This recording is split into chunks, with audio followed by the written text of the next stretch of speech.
Siddipet urban development authority SUDA chairman post కోసం తీవ్ర పోటీ నెలకొంది. కాంగ్రెస్ తో పాటు సిపిఐ నేతలు కూడా సీటుపై కన్నేశారు. సుడా పరిధిని జిల్లా మొత్తానికి విస్తరించడంతో రెండు పార్టీల నేతలు తమ ప్రయత్నాలను ముమ్మరం చేశారు. హస్తం పార్టీ నేతలు పోటీ పడుతున్న సమయంలోనే ఇతరులకు అవకాశం ఇస్తారా అనే చర్చ కొనసాగుతోంది. సుడా చైర్మన్ చుట్టూ తిరుగుతున్న రాజకీయంపై ఓ లుక్ ఇద్దాం.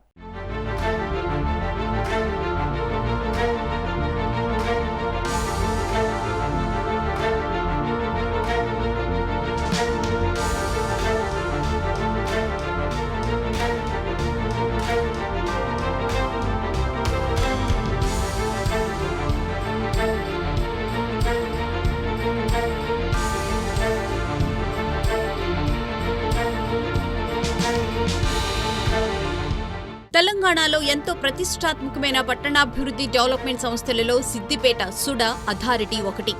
సుడా చైర్మన్ పదవి కోసం రెండు పార్టీల నేతల మధ్య పోటీ నెలకొంది. అధికార కాంగ్రెస్ తో పాటు మిత్రపక్షమైన సిపిఐ ఈ పీఠంపై గురిపెట్టాయి.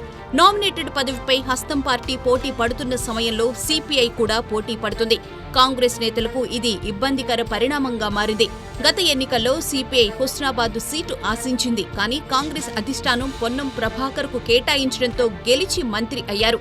పొన్నం ప్రభాకర్ విజయం కోసం కృషి చేసిన తమను నామినేటెడ్ పోస్టుల విషయంలో విస్మరించడం సరికాదని సిపిఐ వాదన.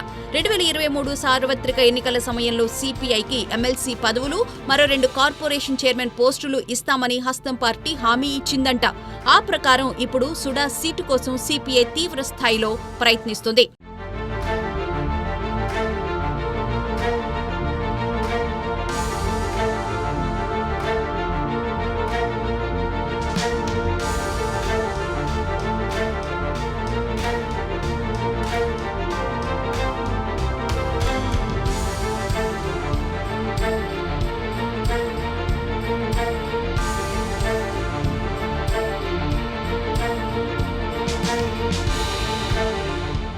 బీఆర్ఎస్ పాలనలోనే సిద్దిపేట అర్బన్ అథారిటీ డెవలప్మెంట్ సంస్థ ఏర్పడింది. 2017 అక్టోబర్ 30న సుడా ఆవిర్భవించింది. 2018 ఏప్రిల్ 14న పాలక మండలి ఏర్పాటయ్యింది. పాలక మండలి చైర్మన్ గా రవీందర్ రెడ్డి పనిచేశారు. సిద్దిపేట మున్సిపాలిటీతో పాటు 26 గ్రామాలకే పరిమితమైన Siddipet urban development authority Sudani జిల్లా మొత్తం విస్తరించారు. హెచ్ఎండిఏలోని వర్గల్, ములుగు, మర్కూక్ మండలాలు మినహా మిగిలిన అన్ని ప్రాంతాలను సిద్దిపేట పట్టణ అభివృద్ధి సంస్థలో చేర్చారు. గజ్వేల్, హుస్నాబాద్, దుబ్బాక, చేర్యాల మున్సిపాలిటీతో పాటు 22 మండలాల పరిధిలోని 280 గ్రామాలను సుడాలో చేర్చారు. దీంతో director of town country planning DTCP రద్దయ్యే అవకాశం ఉంది.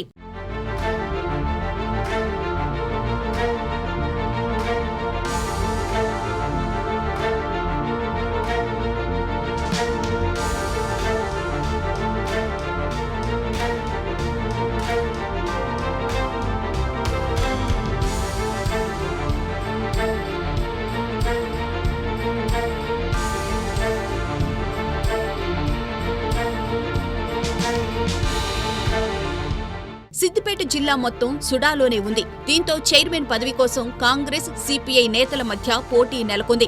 గతంలో సిద్దిపేట నుంచి ఆశావహులు ఉన్నారు. ఇప్పుడు గజ్వేల్, దుబ్బాక, హుస్నాబాద్, చేర్యాల స్థానాల నేతలు కూడా రేసులోకి వచ్చారు. సిద్దిపేట జిల్లా కాంగ్రెస్ కమిటీ అధ్యక్షుడు తుమ్కుంట నర్సారెడ్డి తన ప్రయత్నాలను ముమ్మరం చేశారు. మంత్రుల చుట్టూ ప్రదక్షిణలు చేస్తూ లాబీయింగ్ పెట్టుకున్నారు. మరోవైపు సిపిఐ జిల్లా కార్యదర్శి మంద పవన్ సీటు ఆశిస్తున్నారు. హుస్నాబాద్ లో పొన్నం ప్రభాకర్ గెలుపు కోసం కృషి చేశానని ఆయన గుర్తు చేస్తున్నారు. ఈ సుడా చైర్మన్ పదవి తమకే ఇవ్వాలని కొందరు నేతలు పట్టుబడుతున్నారు. హుస్నాబాద్ లో సిపిఐకు బలమైన క్యాడర్ ఉంది. దీంతో సిపిఐ తమ క్యాడర్ ను కాపాడుకునే ప్రయత్నం చేస్తుంది. ఈ పదవి ఆశిస్తున్న మంద పవన్ ఇదే విషయాన్ని మంత్రి పొన్నం ప్రభాకర్ దృష్టికి తీసుకువెళ్లినట్లు సమాచారం. సుడా చైర్మన్ పదవి ఎవరికి కేటాయిస్తారో చూడాలి మరి.